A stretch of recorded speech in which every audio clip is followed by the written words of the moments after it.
take you to so many places. You can meet the guild, join the Discord, follow us on socials, watch us here on Twitch. Oh man, it's crow time. Ain't that right? Don't I know it? Ooh, I want to make that chat bigger. 40-second snipe. I love it. That chat is like barely visible. I'm gonna have to tinker with that. Hey, it's on there, right? It's on there. It's something. You know what I mean? What if I just put it over everything? That might be really funny. Just an overlay over the whole screen, and then when the next chat comes in, it'll just be across whatever we're looking at. I don't know, man. We're just having fun with it. Welcome, as always, to Mouth Breathers Guild Live, our live stream, live podcast, long form comic book analysis, where we go over a book in depth this week in honor of the new remake of the movie, which we're not going to share opinions on. We're going to hold off judgment, maybe until the end as a sweet little treat for the viewers who stick around. We'll talk about The Crow, the movie, and the new movie. Manny is live, but you guys are live. Yes, we are live, large, and in charge. Anyway, The Crow. As always, with our plugs, just very quickly, mouthbreathersguild.com. As I mentioned previously, you can get this anthology of westerns that we made with all North Carolina artists. It's lit. You can get Remise, Manny's dark fantasy epic. It is fantastic. Renowned, our anthology of sci-fi stories created by Manny and myself. We've got, not on our mouthbreathersguild.com, but you can go out and buy The Time Police. It's on Etsy. You can find it now. Ben, tell them where to find it. Yep, go to Etsy. It is the Time Police store on Etsy. And we're starting to push all this stuff on Instagram and Facebook. So if you hang out there and your friends are looking at my profile, then it'll be out there. Also on the Linktree. Check it out. Hell yeah. It's on the Linktree. We love that. Otherwise, I'm going to leave the messages up. Always show messages. Oh, I can make the font size bigger. That makes life easier. I'm just tinkering with chat settings while we're going. Sorry to those who are impacted by this on YouTube, just watching me noodle with settings. So, y'all, I'm going to start, as we always do, with a quick solicit off the back of the book, and then we are going to go into our first impressions. All right. Our first impression. Okay. It's not death if you refuse it. James O'Barr and the Crow paved the way. Oh, no, these are just pull quotes. It's on this side. Here we are. When James O'Barr poured the pain and anguish of a personal tragedy into the drawings that comprise The Crow, his intensely cathartic story of Eric, who returns from the dead to avenge his and his fiancee's murder at the hands of a street gang, resonated with readers around the world. The illustrated tale that became the thrilling and spectacular screen triumph was then presented in 2011 as an acclaimed expanded edition, reflecting the vision of the author's original intention, complete at last with 30 pages of additional artwork, including the closing segment Sparkle Horse and the touching scene on August Noel. This also has an introduction by James O'Barr, lost sequences using the artist's original technique, and this special hardcover will cover the whole Legacius. A journey of an avenging angel, a celebration of true love as a fierce, intelligent, and unforgettable as when it was conceived. Kind of more of a sell on the new edition. But we did it. We're here. The Crow. It rocks. Oh, yeah. It does. Manny, this is, I know, one of your absolute favorite books, seminal in the development of Manny. I want to hear your first take. Okay, my first take is, so James O'Barr, like, we know the personal tragedy that he went through, so you can just feel. Explain it. No, I'm gonna explain it. I'm gonna get there. It's just, you can feel that pain on the pages, and he did not intend to publish this book. It was mainly art therapy. He was a mechanic, so he's skinning his hands like on freaking cars all day for like 12 hours or whatever. Comes home, working in Detroit, comes home and starts to draw pages whenever the urge strikes. So James O'Barr, like young guy, around like 18 or so, meets the love of his life, and his car is broken down. He can't really like afford whatever it is, like a ticket or whatever he was about to get. Calls up his fiancée. She's about to go and pick him up, and then she gets struck by a drunk driver. So he blamed himself for years, like even during the creation of this thing. And it was the creation of The Crow that actually got him through the him forgiving himself, which I think is beautiful. And it's also just, this isn't just filled with action and everything. It does have action, but it's mainly a love story. And that's like, I don't know, that struck me like in my first dive into the interest of doing comics and stuff. And it was recommended to me by somebody a long time ago, and they were like, "Oh, you don't know The Crow? You haven't read The Crow?" Like, I've known about the movie, but, and then he was like, "Dude, you gotta read it." And it was filled with poetry, filled with poems, metaphors in the art, like every single thing on the pages. He's not making this shit up. Like, he's got the street corners, he's got the characters, he's met these types of people before, even those names he's heard before. These are all, it's like all in Detroit. This is basically what he said in an interview. He lived in the part of Detroit where Eminem was afraid to go. So, thought that was funny. But he was also a Marine. James O'Barr was also a Marine. So after, I think it was after his fiancée passed, he joined the military, was also going through, substance abuse of various types, and does not recommend heroin. That's surprising. Yeah, it's crazy.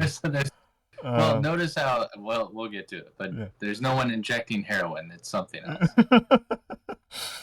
But yeah, it's just filled with a lot of heart and soul. Like, just literally, this is his heart on the pages. And that's his anger, basically dealing with it and blaming himself, and then he finally gets through it. And that's kind of what struck with me. It's a very universal theme that I think everyone can sort of relate to, is like going through a dark time, there is a light at the end of the tunnel. You know what I mean? You can forgive yourself by mistakes that you made. Like, you can get through it. If you can get through it, you can get through it, kind of thing.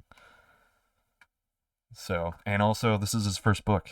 Like, this was his first comic, and you can see from the development from the first page to the last, like, there's growth throughout this whole thing, like, everywhere.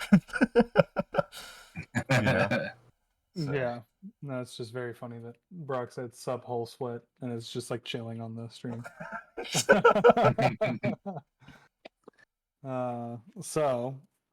No, yeah, 100%. This book is like deeply emotionally moving to me. Yeah. And to be fair, I was like, as soon as I saw the references to Joy Division in the beginning, I just pressed play on all of Joy Division's discography, and I just had it playing while I was reading this. Yeah. And it just like put me in a place, because I also have a very personal relationship to Joy Division's music. And like the goth connection, I mean, obviously it's there if you've seen the movie, it's here if you read the book, but it's like truly deeply embedded, and not just like at a surface level aesthetic value, like the deep mood and atmosphere of goth music, of goth culture, of the origins in romantic poetry that goth kind of culture has. This book is a long poem. Like, there is an element of plot here, but this book values above all else feeling. And so, like, it creates... One thing I love about this book is kind of how its main consistency is inconsistency. Like, obviously this was done patchwork over many years, so it's going to feel and look different page over page. Yeah. But, like, it doesn't matter that the way the Crow may be framed or looks, like how he kind of squashes and stretches and morph in a very expressionist way, and like how some pages are just like all black and like nightmares. Obviously there's like the newer stuff that gets added into this cut version, which is like different. It still works. But then, like, I love how stylized and exaggerated the Crow can be, but like the renderings and the draftsmanship on like cityscapes and backgrounds can be like photorealistic at times. Yeah, like he does experiment a lot in this book, and it's not digital at all. It is pen on paper, the whole thing. He's hand lettering it. He's doing it all, man. And that's what's another thing. Like, he did this whole thing by hand. So this is the kind of art that can only be created by one person. You know what I mean? Yeah. Like, if you read that in his foreword, like, it was awesome hearing him talk about a lot of the constraints he had were just due to the way that the printing press, like the way that a web press worked. So he had to be very mindful of that when he was creating this, and it was really, as you said, Manny, just a catharsis for him. Yeah. Right, being able to deal with all the loss and stress and anger and self-hatred. So yeah. I mean, over the years of him making this, he could only do a few pages at a time. And it took him around 8 to 9 years to finish this whole book, from beginning to end. And then he was at a comic shop that he frequented quite a bit in Detroit. And I guess the dude was starting up a comic shop called Caliber Press. Or publisher, I should say. Yeah, Caliber Comics. Yeah, Caliber Comics, and was just like, you got anything or whatever? And he's like, I mean, yeah, but I don't know if I want to share it. And he brought it, he shared it, and the reason he got into it is because they needed to meet a quota, and he got printed because in order to meet the quota that the press was trying to make. They had to do a certain amount of pages or a certain amount of books, and they're like, fuck, we need one more book, and James was the one. It's like, I guess the dude didn't even like his book. He was just like, this is so dark and sad. Yeah, it is. It's Holy like, crap. Yeah, I know. Well, it's one of those things that's like so personal that it could never have universal appeal. You know what I mean? Like, right. It's so of its time and of its style and of its feeling that it is deliberately not made for everybody. No. And I think that is one of its strongest. That's what he said too. James O'Barr was just like, this is not like a superhero thing. This is like a very different sort of story that is not on the shelves today. So, but I mean, then fucking a few years later, after it gets published, the Crow movie happens with Brandon Lee. And he talks about that being another issue when it came to his. There was another issue. Brandon Lee dying on set. And then James went back to blaming himself, and but also grew closer with Brandon Lee's fiancée. Is Evelyn? Is that her name? Or I thought it was like Julia or something. Maybe I could be getting it completely wrong. But Brandon Lee's fiancée at the time, he was basically like, I know what you're going through. I will, like, basically made it a point to check in on that person and be there for them. Eliza. Okay. Eliza. So there was a friendship grown there, but he also blamed himself, and it was kind of just a friendship that grew from that. Was like, don't blame yourself. It happened. It's not your fault. And he got through it again. So. And that Brandon Lee didn't die on the first Crow. It was the second one, right? Mm-hmm. Yeah, they'd finished filming the first. Mm-hmm. And it was in between that and wanting to film. It was in Wilmington, North Carolina, too. Holy smokes. And guess who finished the filming? Guess who took his place to do the fight scenes? James O'Barr. No. Keanu Reeves. The director of John Wick. Chad Stahelski? Yeah. Yeah. There's reading through this and trying to just put this in the parlance of our time, I think that was the closest thing I could get to, like, what is it today that would be an average story that could kind of tie to this. And John Wick, I'm like, yeah, I mean, when you have the death of the fiance and then the pet, like the comfort pet that comes around, the only difference is that in John Wick, the pets don't really live all that long. But I love the cat that the Crow has. Gabriel. So, yep, Gabriel. Yeah. Yep. And there's so many nice touches in here. You both touched on this, but Kev, you called it out. All the poetry. Yes. I loved these little breaks in there where you had, yeah, Bailey, I know, spoiler alert, sorry. The animals and John Wick kind of help drive the story. You didn't watch the first 10 minutes of John Wick.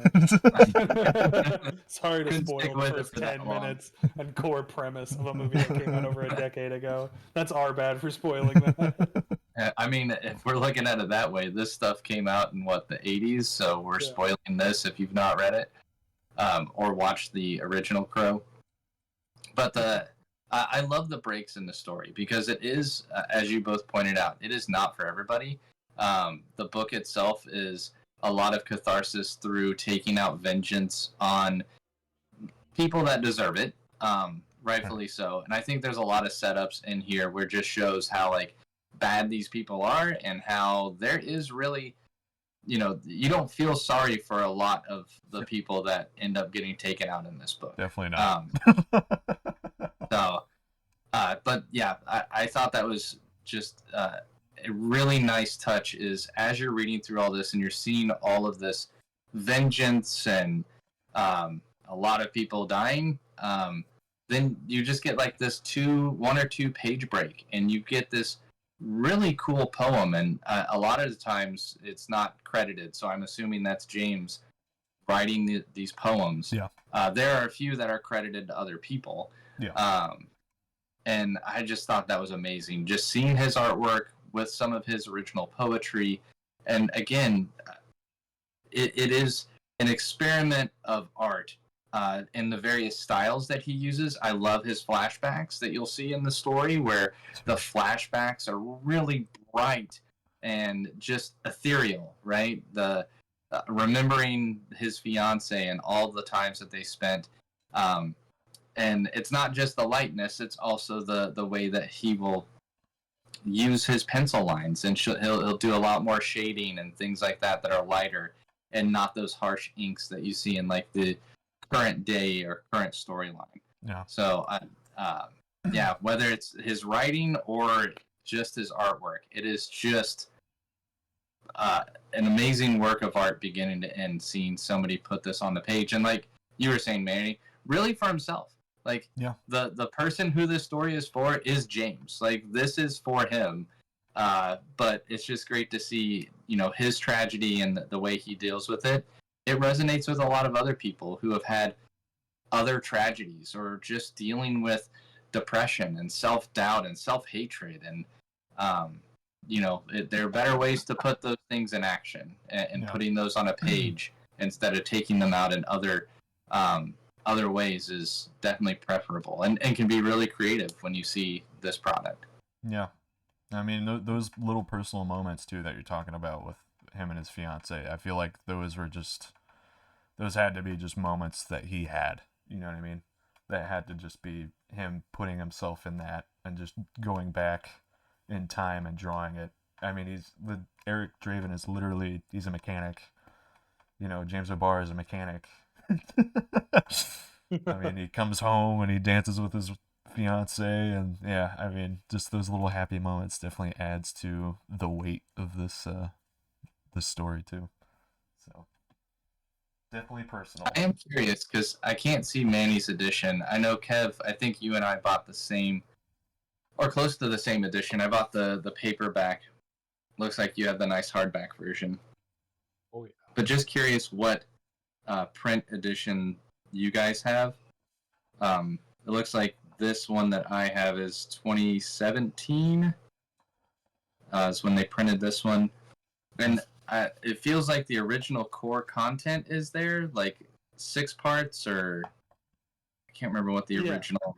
The original is 4 or 5 books, I think. Okay. And then like everything, so it's basically once you get to the point of spoiler, we're gonna just dive into the ending. Once he's in the graveyard, and has his last thing with the crow, then this like the really nice afterword, which I'm not going to read because it's like thousands of words. It's beautiful. It's some of the best written like shit in the book, honestly. Right. But he does like basically everything that happens afterwards is all of the cut pieces that like didn't quite fit in. Because one thing I found really interesting about this whole process is that the page counts and the layouts of the book were dependent on the actual printing. Because you would print out what he describes as like a table-sized piece of paper, and read the afterbook. It was huge, and you would have to fold it into an even amount of pages. So it had to be basically divisible by 4, so you could fold it in half, fold it in half, and then fold it in half over and over again. So like it worked in increments of 62, 30, or 16, 32, 48. And so like all of this stuff that comes in the back matter are things that didn't fit in that printing process. And again, if you have this hardcover, it's just explained in the beginning. But I thought it was really rad. All these like extra pages, extra chapters to just kind of fill in the gaps. Because as awesome as all these pages are, and I love them because of like how much I love this book, I do not think that they are necessary for the story. Like I think that where the story ends from its beginning, like from the beginning, is amazing. Like I don't think it needs any extra touches. I just think this is all extra nice stuff, basically. Yeah, I agree. I liked seeing the core story and then getting some glimpses into like filling in some of the gaps. And you know, they are in and of itself entire extra books that would fill in a gap. But like you were saying, Kev, pulling those out really doesn't harm the story much. I am curious, you know, what your thoughts are, Manny, on if you think that impacts the story at all.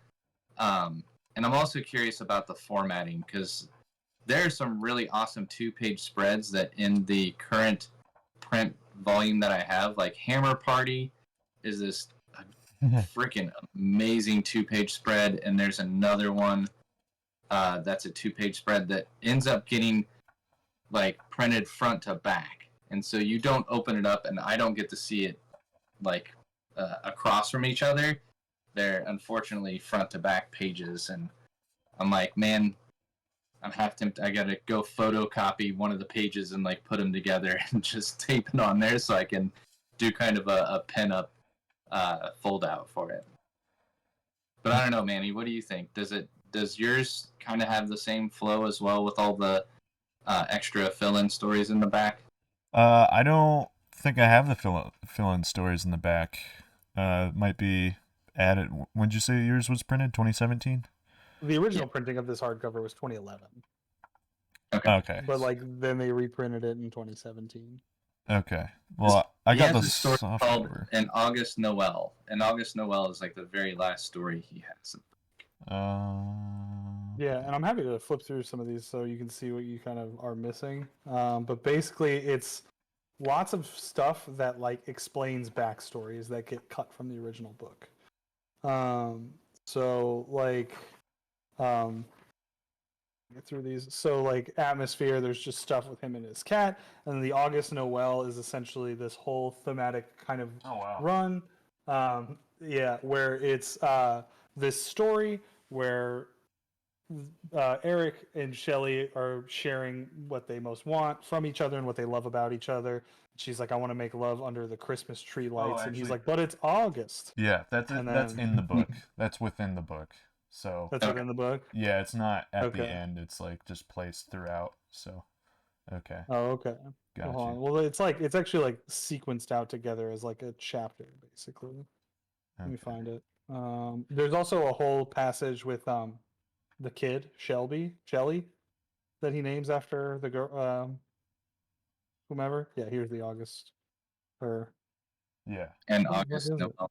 An August Noel. I love that they also show the actual sequence of the flashback separate in the back matter here, where when they get killed on the side of the road. Yeah, that's in the book. That's in the book. It's in the book. Yeah. I don't know why. I don't know if that's like added into the copy you have, like sequentially, and then this is like the original printing versus the stuff they added in later, or I don't know how that actually shook out. Yeah, weird. Huh. Okay. But yeah, they have like a sequence where the cop is there with him when he like wakes back up from the dead. Yeah. There's that too. And that's one of my favorite sequences because they just have the dialogue of the doctors talking over him, and they're just like absolute morbid gallows humor. Yep. He won't be playing tennis anymore. Oh, comedian's out of work and you're auditioning in the OR, you know, like yeah. Who died and then left you just go? get The Crow, which I thought was cool. Super dark. Super dark. Yeah, it's fucked up, but it's awesome. Yeah.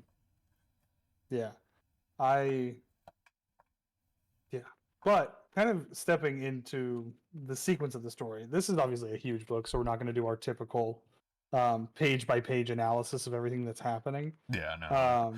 But man, oh man, what an intro! Like this goon Dude, yeah. guy who just looks absolutely frightening with his beefy muscles and the tank top, and then he just this panel is fucking iconic of just him looming over. Yeah. Jesus H. Do I have your attention, Mr. Jones? Oh man, Yeah. that's great. You could just hear it, man. It's just creepy. It's just so Yeah. fucking creepy. Yeah, and truly, like, I haven't read this book since high school. Like, I remember you lent me your copy, Manny, for a brief period, and I Uh-huh. read it, and I was like, I was like, this book is cool. I think I barely understood it when I was like, 14, 15, however old I was. Oh man. And I was like, there's so much going on. It was before I had even discovered Joy Division on like my own and Yep. had a relationship to a lot of goth music. I had seen the movie and thought the movie was fucking badass. I'm pretty sure you and I watched it several times together. Probably, yeah. like as young men. And it's still a movie that I will just revisit. Yep. Almost yearly. Like it's just so fucking good. It's great. And the comic will probably become that as well. Much in the same way that I listen to goth music, like almost seasonally, like with when the seasonal depression rolls in, it's like I need that comfort blanket of sadness, and I think the crow will naturally work its way into the because the poetry is just so evocative, so moving because he's using everything from Rimbaud to Baudelaire and like just pulling Joy Division lyrics as dialogue in the book, which I thought was fucking awesome. Yeah. I don't know if you caught some of those, Manny. Not all of them, no.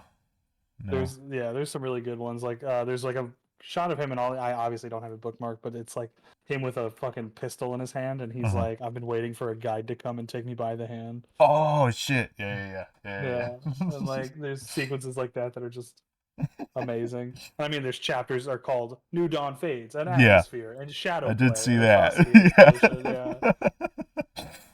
Big Joy Division fan, for sure. Which makes Cheap total viewers. sense.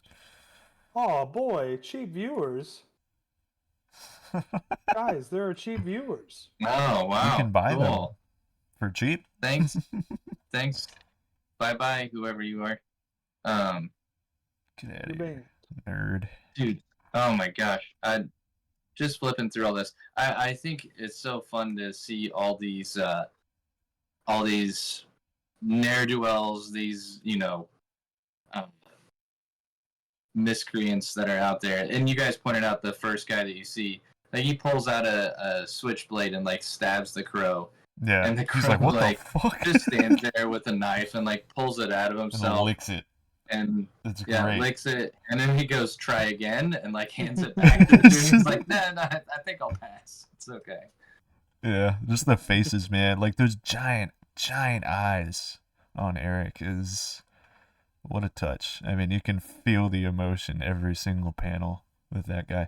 And something to look at too throughout this whole book. In the very beginning, looking at this like really buff dude in the alley, looking at his head, his face, looking at Eric's head, his body shape, his proportions. And then as you continue this book, you see it evolve a little bit.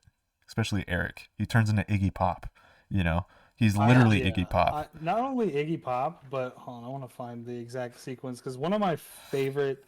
I love the kind of natural, almost like androgyny and feminization of his like physique, even though he's like a buffed, like he's a ballerina, jacked dude. He's like a ballerina, and it's like so feminine, and it's like almost like that idea of it's one the tenderness of his character, but also him like almost absorbing the femininity of Shelley after she dies. Yeah, like it's so great. I love the contorted body shapes that he like gets twisted into. He starts but dancing. The sequences where he's fucking dancing around his house, those are so good. Are brilliant. Like just heart wrenching because she's like, "Oh, you wanted to learn how to dance? What the fuck is that?" Yeah, it's towards the end, I think. You brought up Iggy Pop. I get like some Bowie vibes at certain points. From the hair, for sure. Yeah. Oh like yeah. One of my favorite ballet kind of sequences. Where it's like mixed with him doing pull-ups and push-ups and crunches, and then he's dancing around the room and like getting pumped up. Yeah. Dude, the my favorite sequence in this is the when everyone's shooting at him and his arms are completely like, just thrown up in the air. You see the car in the background. You see his like freaking fingerprints and shit, like inking in the background. So that pose, I love that pose so much. I love it so Yeah. much. Brock, have you never read this book? Dude. Brock, Yeah, you're gonna fucking love you're this gonna book if love you it. haven't read it. You're Yeah. gonna Oh my god. This is Outlaw, man. That's the thing we haven't even like touched on is like how very obviously this book is inspired by underground outlaw comics. There's so Yeah. much like Art Crumb and his faces and his characters, like almost caricatures of humans that he has in this book, and like just the weird, like gnarly cross hatching that he'll do on certain pages, and just like the gestures and the comedic expressions on people's faces. Like Yeah. there's so much of that, and it's just fucking rules. I mean, there are points in here, and Manny, you probably know better than I do, but you know, there are points where it definitely looks like he's using some kind of ink pen or some type of, and then there are other times where it just looks he's just doing all this real fine cross hatching. I'm like, did he just have a ballpoint and he's just going away, like filling in this stuff because it looks so scratchy and like gives such a awesome feel to the page. I love the Yeah. cross hatching here on his yeah. arms as he's tightening up the bandages. Yeah. Oh, there's one where he's like walking and you just see his boots on the floor, like as he's. I think it's just after the ballet scene. Yeah, Yeah. like broken glass. Again, the hyper almost photorealism that he can like just like dig into, just pull from his bag of tricks out of nowhere. Like I Yeah. love especially almost this like very romantic, just flowers and wine and broken glass, like just a little still life in there, fun. Yeah, he's Oh definitely my pulling god. from like he wasn't a big comic guy per se. He was more like into like classic art and like looking at Rembrandt and everything. Like looking at those old school stuff because he definitely messes with it and he loves black and white. Like I think when his father would drop him off, which was his parents adopted him. He was an orphan from like very young age. So he pretty much grew up with a whole bunch of kids, like, and then getting sent to somebody's house every weekend, basically, and it was a very rough childhood that he had.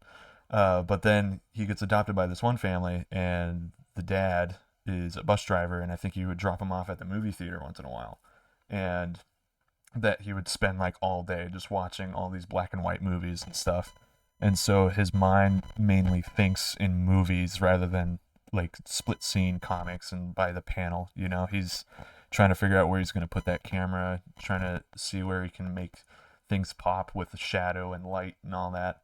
And then, you know, taking notes from Rembrandt and everything, Albert Dürer, I'm sure he's probably looking at. Yeah, big time. With all these I crazy techniques, it's stunning.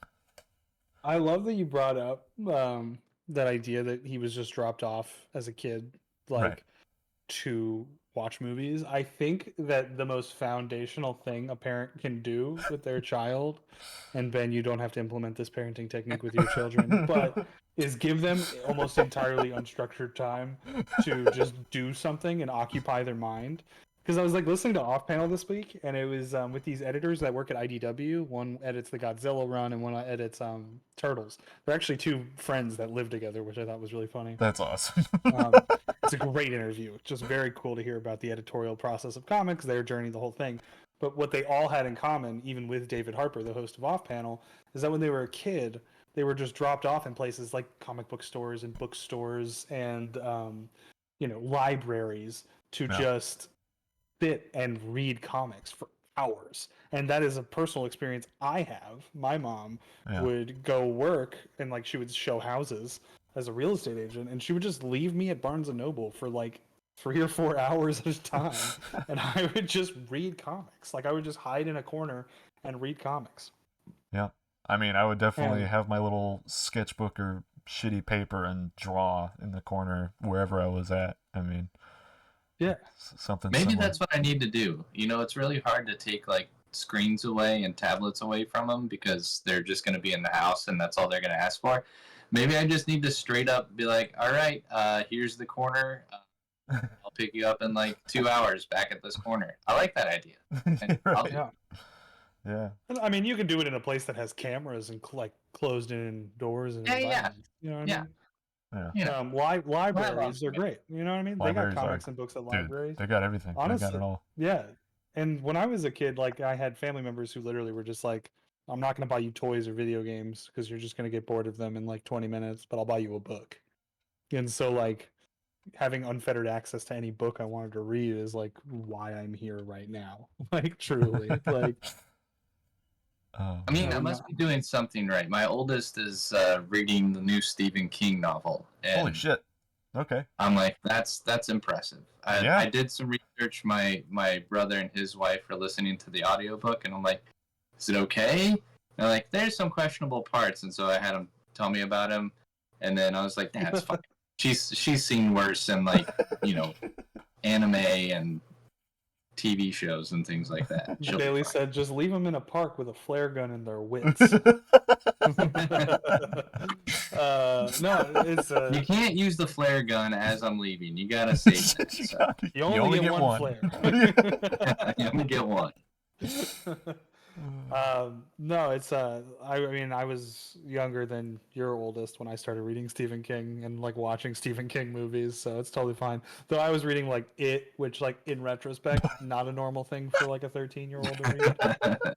But I turned out I mean, okay. she loves it. She loves it. She loves Yeah, but has she read it? Did yeah. Oh yeah. She's. And she I was ask you about the orgy? I warned her. I was like, there's something that you may have questions about in the book when it comes to the kids. So, you know, if we need to talk about it, we can talk about it, or you got to go to your mom. Like, Look, if you're not comfortable talking to dad. Sweetheart, if you want to conquer your fears, two No, words. don't say it. Don't.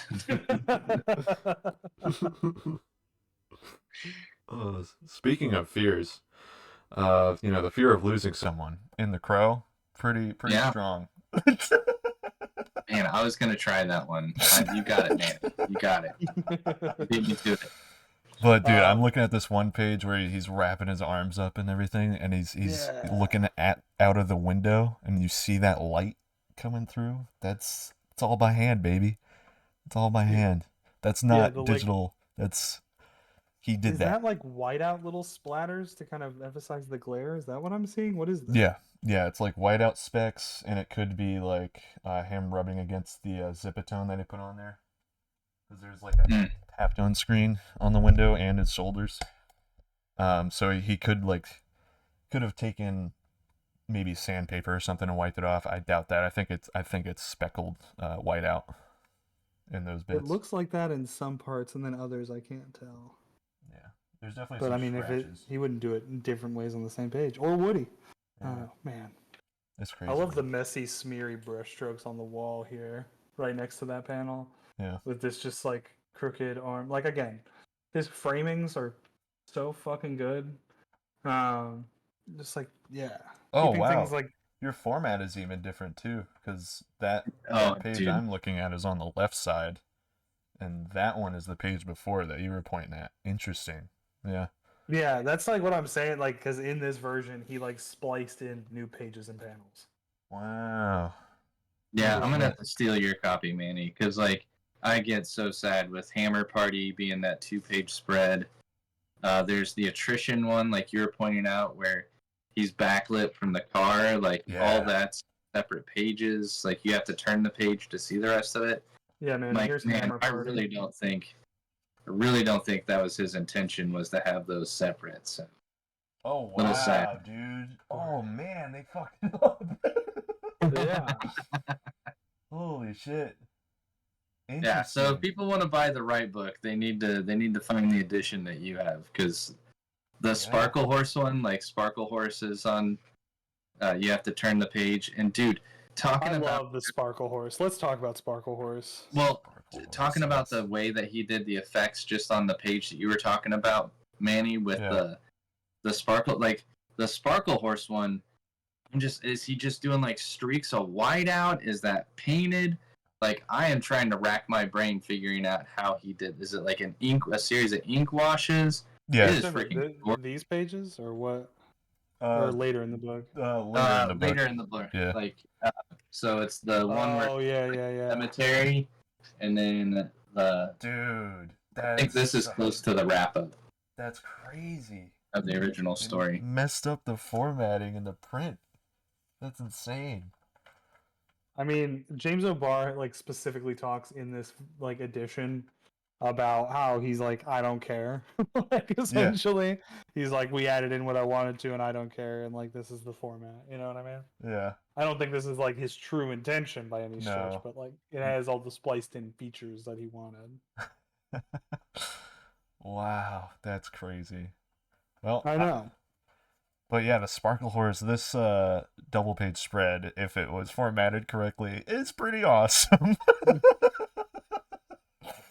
Part of me almost like really enjoyed the breakups of the double page spread just because it added so much like weird atmosphere and tension like in the reading experience. Uh-huh. You know what I mean? Like I knew that because like it's mentioned as Sparkle Horse early on in the book and like in the introduction.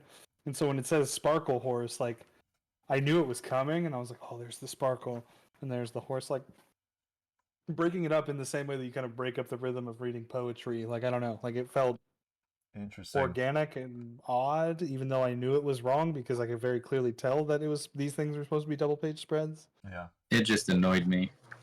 But I'm like, I'm pretty sure this isn't the intention. But Kevin, I think you have a bad copy. Mine has the spread set up right. Is yours the hardcover from 2017? dang, I feel like Bailey got the same one I did. Huh. Oh, you got the hardcover. Oh, okay, never mind. Damn. That's crazy. Yeah, they just. I guess they fucked up and reprinted it. Yeah, I don't know. They I did. don't. It genuinely doesn't bother me that much. That's how Yeah. good this book is. Yeah. Like, Well, There's that too. I mean, but Ben, to answer your question about what he's using, it's definitely a mix of great ink washes, ink, and maybe like whiteout or white. gouache that he does Gouache. on the horse. He mentions that he likes messing with different stuff. He's also a painter too. I know at the back of this book, there's a lot of some like colored paintings of the oh crow. yeah, oh wow. those Yeah. are so cool. I Yeah. just noticed on the very faint on the Sparkle Horse cover that the headstone says Job. I Oh, love shit. that. It does. Holy shit. Like definitely. I mean, there's so many biblical references throughout this story, but Oh, for sure. that's a really strong one. The idea of the trials being enduring trials Yes. being put through by God is like I mean, pretty fucking James spot O'Barr on. definitely felt that as he Oh, was it could also growing just up. be J.O.B. for James O'Barr. Yeah. I mean, it could. Yeah, true. Now I'm the English teachers who's like, why are the curtains blue though? Why are the You know what I curtains mean? blue? It's all an allegory Multiple meanings, for man. industrialization. But yeah, he messed with so many different mediums in this book, especially him adding the stuff later on with different ink washes, and then like what is it, the beginning with the horse? Is that pencil or is that also ink wash? Oh, at the very beginning, because he does talk about that. Doesn't he? I think it's a little- Kevin's lore boner. I think it's a Look, bit of I both. am always half cocked with a lore boner at any given time. Oh yeah, that's at like the beginning called "Shattered in the Head." I don't. That looks like charcoal or some kind of Yeah, you can see some charcoal lines. and pencil. Yeah, you can see some lines in the background. So I think it's Yeah. like a mix of him using a pencil and then going over it with wash. Yeah, It looks God, so good. it's gorgeous. Yeah. I absolutely love the entire metaphor of the horse. Yes. Man. It's Yeah. so good. Him watching death and not being able to do anything Can't about do it anything. Yeah. as like the way to frame the story. But while also giving you like a sprinkle of the crow lore, the kind of abstract nature of the afterlife and the kind of logic here. The skeleton man. The skeleton man is like a whole other thing. Yeah. Where like I was looking at the new Crow movie stuff, Oh, and then dude. somebody commented It's like skeleton rides in on the train at the end of the new Crow movies, and he puts on an eye patch and says, "I'm putting together a team." Man, the towards the end where he's finally dealing with all the towards the end of the regular story, I should say. I don't know. Again, the formatting of our books are so different. It's crazy. But when he finally is talking about how he's in hell and is asking the Crow, like, how do I get, like, why isn't this over? How do I get out of here? And you get the Hey Gunslinger, and as you turn the page, it's the skeleton sheriff standing in front of the black train. Yeah. Yeah. And it's a Cadavre Exquis. Cadaver Exquis. Fucking face cam fucked up. That's so annoying. Uh-oh. We got some stuff messed up on our end. It's all frozen. That's so annoying. Oh, man. Oh, your That's camera? right. Oh, like your face cam is. Yeah. Yeah, I know. I'm Oh, trying to why? fucking So yours is reconnect it. working fine. Yeah. Yeah, your face cam is going fine. I mean, my audio is good, but okay. But I think We we shall jumped adjust. around. We jumped around a lot. We haven't talked Oh, about the wrong story. camera. The what? I don't know. We jumped around a lot, and we haven't talked about the story. I don't know if we want to just kind of give folks who are listening and watching just kind of a breakdown of the story itself, just to let them know, this is kind of what they're in store for with the Crow. I mean, I don't know. I feel like we did go over it at the same time. I mean, the story, like, yeah, because like there truly isn't like too much like Not a whole nuance lot or of nuance, complexity yeah. to the plot itself. Like it really is just a cut and dry revenge story, and what like most impactfully frames it is its tone, its style, the poetry that weaves through it, the metaphors kind of present. Mhm. But honestly, it's a guy who watches his love die, and he comes back to life to exact revenge on her killers. Yeah. And it's very straightforward.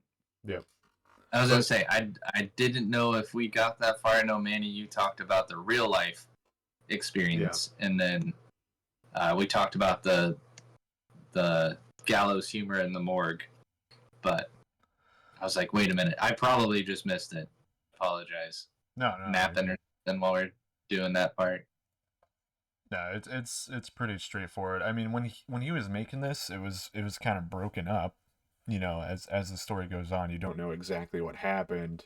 You're kind of just going through the motions. Like, this guy's pissed off. Like, they killed somebody he loves, and then you finally get all the pieces together towards the end as the story continues. Which is like immediately more impactful. Like, yeah, for sure, as a storytelling like device. definitely. Like, You don't want to get the just punchline. over-explain it and spoon-feed the story to him? That's one thing he Yeah, talks there- about too in his interviews is like, I didn't want to do that. He didn't want to spoon feed people. He's like, the readers are going to be intelligent. Like, I don't want to offend somebody and be like, here you go, here's another spoon. Like, you can figure it out. You No. get it. And the You thing want, is you want like, a bottle, baby? Here you go. yeah, and like truly, like people don't want to feel smarter than the person writing the story. Like the whole fun of storytelling is that you don't know who everyone is, what their motivations are, Yeah. and where everything's going, and you want to be guessing. In fact, you want to feel like you have an air of supremacy over the writer. So you'd be like, "I figured it out. It's this," and then it turns out, no, it was another guy. Or, oh, this is what actually happened. Like, Right. it is better storytelling to have the viewer constantly guessing, or the reader.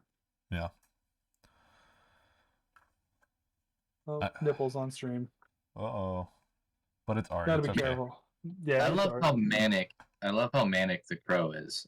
That was the one thing I thought was so interesting, and I don't know if he was taking influences from the Joker with just doing more the straight-faced one, but there's so many times where he, is there.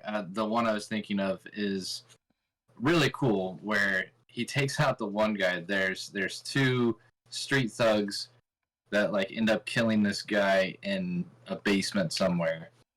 And as they're after they've killed the dude, like the other guy, one dude just loses his head, and it's because the crow is like standing there with a sword and just like lopped his head off, and then he cuts the light, and like all the lights go out, and he ends up hacking the dude like just above the ankle, like hacking both of his feet off of him. Just the boots.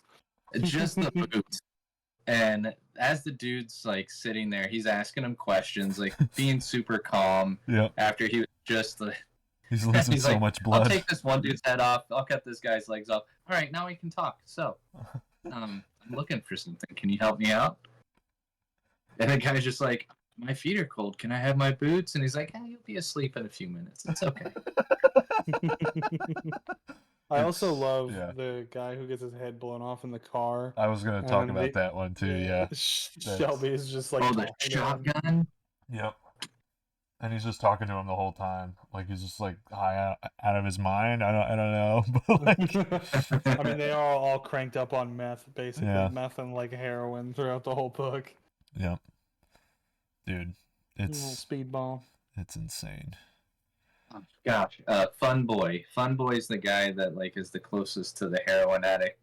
And he ends up giving him morphine, and you know, Fun Boy's the one that like kind of gets to take himself out because he gives the crow essentially hands him a lethal dose of morphine. Is like, here you go, take this. And, like the crow stabs himself with 2 needles and then starts to like carve this crown of thorns on his chest. And it's just like, it's so bizarre. All this stuff is going on where it's like, you know, we're real calm. We know stuff's terrible.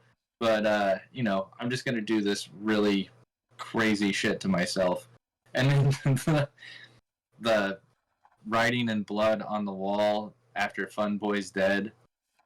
It's just, I know why Jesus wept, motherfucker. It's just, it's so... The one line when he goes to that heroin addict's like apartment and Sherry's mom is in there, and then he speaks to her, holds her head, and is like, mom is the name that kids call, or whatever the fuck the line is. Where is it?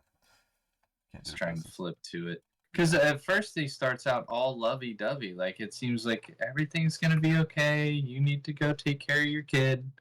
Right, yeah. But that's in the movie. Like, they kept that in the movie, too. Which is I'm fantastic. scared. Go from this place, Sandy, before he sucks all the light from your eyes. Sherry is waiting. And then he, like, grabs her by the side of the head. Mother is the name for God in the lips and hearts of all children. Do you understand? Do you understand? And I'm like, Jesus Christ. Yeah. Just like, oh, man. It's fantastic. I just remember Brandon Lee delivering that shit. It was so good. Yeah, it's really hard for me to not want to just go watch The Crow. Like after reading this. Yeah, Bailey and I watched The Crow not too long ago, and then seeing like the new Crow come out, and then seeing that stuff, and was listening to an interview that was pretty recent. I think it was 2024 with James O'Barr. And he was like, "Yeah, I had nothing to do with that fucking movie. I just got a nice paycheck." So, oh God. But with the original one, he was pretty involved with it, and also helped out with like choosing the music and everything. Like he got the vibes down for sure. So that's pretty sick. But like the new stuff, he's like, "I don't fucking know. I don't care. Whatever. I get a paycheck. I said what I had to say with my story, and if people want to see it, they can go get it, read the book." Basically. Yeah, which is code for this movie's gonna fucking blow chunks. Yep. Because it's not at all I think you guys have done your pre-movie review, so we all know the way it's not the Crow. Stand on the first Crow and the new Crow. Dude, there's a whole scene in the trailer of him in the freaking death, like his underworld or whatever. I'm like, no. Oh shit. What are we doing here? I don't even think that I actually watched a trailer for this movie. I wanted to see how bad it's gonna be. The action scenes look cool. I'll give them that. Other than that, I'm not. No. But again, like if you're fucking consuming The Crow as an action movie, you're fundamentally misunderstanding what Missed The it. Crow is. Missed the point, dude. Yeah. Missed the whole That's- point. Let's see. So Brock says we'll do a watch party on the original Crow this weekend over Discord. Word. No Skarsgård could save this upcoming movie. The thing is, I actually like this Skarsgård. I mean, as much as I hated the new It movies, I thought he was great as Pennywise. And I He's also love the fantastic. other Skarsgårds. Yeah. They're all good. Dude, so good. Fucking Northman? You kidding me? The Northman, he was great in True Blood as well. Oh, that's right. Suki. He wasn't that guy. He was the guy who owned the strip club. Yeah. Well, he was still in love with Suki, right? Everybody was in love with Suki. Yeah. Everyone valid. wanted some Suki, dude. Suki. I was waiting for somebody to do that. I'm like, it's gonna happen. Suki.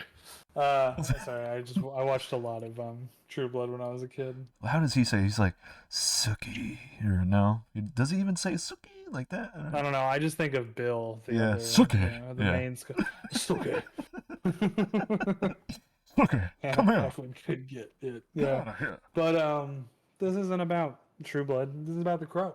It's true. Love. And The Crow fucking rules. I mean, I don't know. There's so much.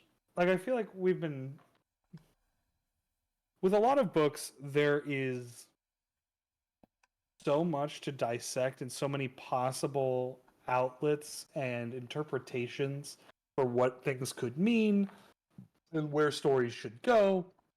And with this, like, I don't have any feedback from like a narrative or critical perspective. You know what I mean? It's not like a if this then that, and you could have structured this way. Like, it's so hard for me to give that kind of feedback to something that's so personal and so poetic and abstract. Like, it really just feels like I'm supposed to experience the art and feel the way it makes me feel, and that's the most honest like relationship I could have with this. Yeah. You know what I mean? Like, it doesn't matter what I say or what I think things mean or anything like that, because at the end of the day, it's just how this book made me feel. And it made me feel so empty and crushingly alone in the most beautiful and like achingly poignant way. Yeah. It made you feel something. It's all feeling in here, man. It's so good. I mean, like I said before, that's one of the reasons I love this book. Like, me diving into wanting to make comics, and then this is like the first big book that I got. I was just like, holy shit. This was this guy's first book? Well, like you said, it was something he wasn't even planning on publishing. Yeah, it wasn't. Yeah, it was This just was art his therapy. first thing, and he was just like, it's all passion. But it's like reading someone's diary. Yeah, pretty much. He did do another story. I mean, he's done a few other stories, but one I think is on the Cartoonist Kayfabe channel that I think it's like a Wile E. Coyote, but like super gory story that he did. It's awesome. I can't remember the title of it, but dude, I know so little about James O'Barr, honestly. He hasn't done a whole lot. But yeah, he pretty much just paints in his house and does a few projects here and there. And a funny thing too about like another movie they were supposed to make is that he was also in, like, pretty close to the director and everything. And I don't know if he mentioned the director's name or whatever, but Jason Momoa was adamant on being the Crow. He was like, I'm playing Aquaman right now, but I will lose 80 pounds to do this. Like, I want this so bad. And James O'Barr's like, dude, you were like so big. Although it is interesting, because doesn't the Crow say that, or someone says in here that like the Crow's at least 7 feet tall, which I think is interesting, like talking about just the scale of how big this person is.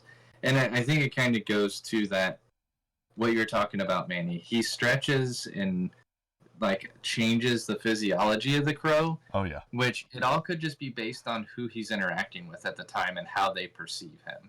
Right. So with it not coming, because I don't think it comes from the crow's mouth. It comes from somebody else's mouth.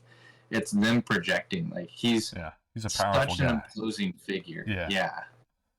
He's fear incarnate. That's right. And I love the hair too. The way he renders the crow's hair throughout this whole thing. It is a freaking kick-ass mullet to the nth degree. Yeah. Just like the white and the black, like you don't see all those strokes of hair or whatever, all the noodles, it's just shape. Boom, there it is. There's light coming behind him. Looks good. I think this is one of my favorite pages, along with the dialogue on it. Yeah, I was just looking at that one. Yeah. It's fantastic. And it also, if we look at the guns throughout this whole thing, you notice that they're pretty damn well, like they're well rendered, right? Yeah. And he did manuals in the Marines. He would draw out manuals for guns and stuff when he was in the Marines. So that skill was definitely interesting in the book. So pretty cool. Dude, well, it's so good. Oh yeah. And if you don't, I mean, I think dialogue is so hard to do just being an artist, but something like 7 blackbirds in a tree, count them and see what they be. 1 for sorrow, 2 for joy, 3 for a girl, 4 for a boy, 5 for silver, 6 for gold, 7 for a secret that's never been told.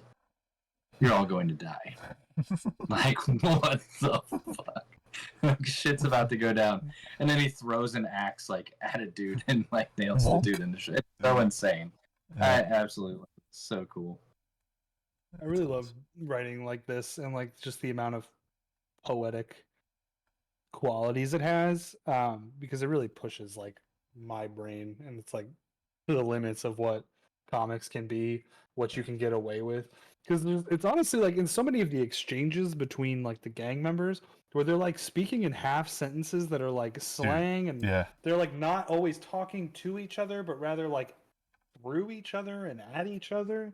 Like, it's, like, really weird and, like, off cadence. I don't know, man. Like, the slang didn't quite make sense, but it had such a heft to it. Yeah. I loved it.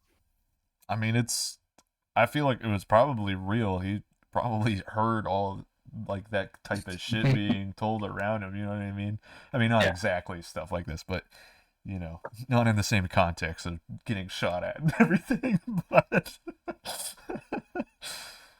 It makes me feel bad for, Jones transfer? But, dude, just the beginning. I love the caricature that he has.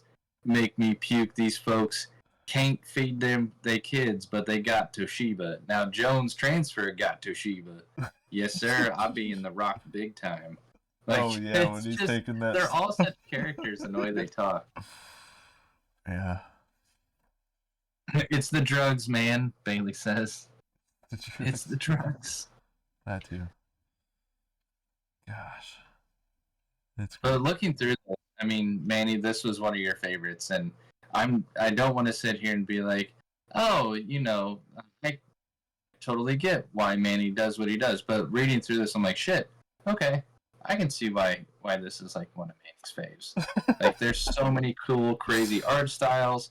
There's so much noodling and detail, and it doesn't feel like it. It doesn't feel like he sat here and was like forcing himself to do this. Yeah. This is just him noodling and doing what he loves. And he's experimenting too.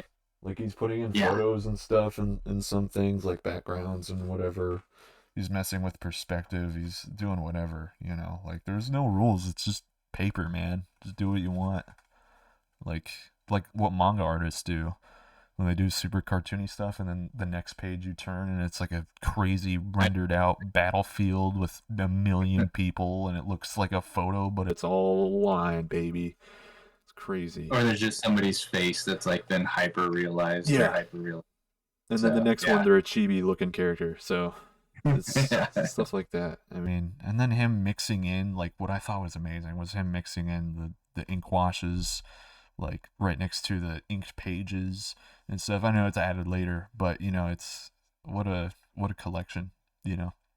I would like to see what it was originally, like everything, like how that looked. That would be cool to see. But man, it's fantastic. I love this book. Yeah, this book is. I don't know if there's a comic book I've ever read like it. Honestly, like it's Yeah. so. It feels so of its time, but like totally ahead of its time. Like I Right. don't know how. Like which is kind of cliche to say, but it's just like the influence this book had on comics can like not be overstated. Yeah. Um, And it happens so fast too, like him making this thing, and then he finishes it, and then a few years later, like he basically gets a movie deal. It's like, what the crazy. hell? Yeah, that's a rare thing.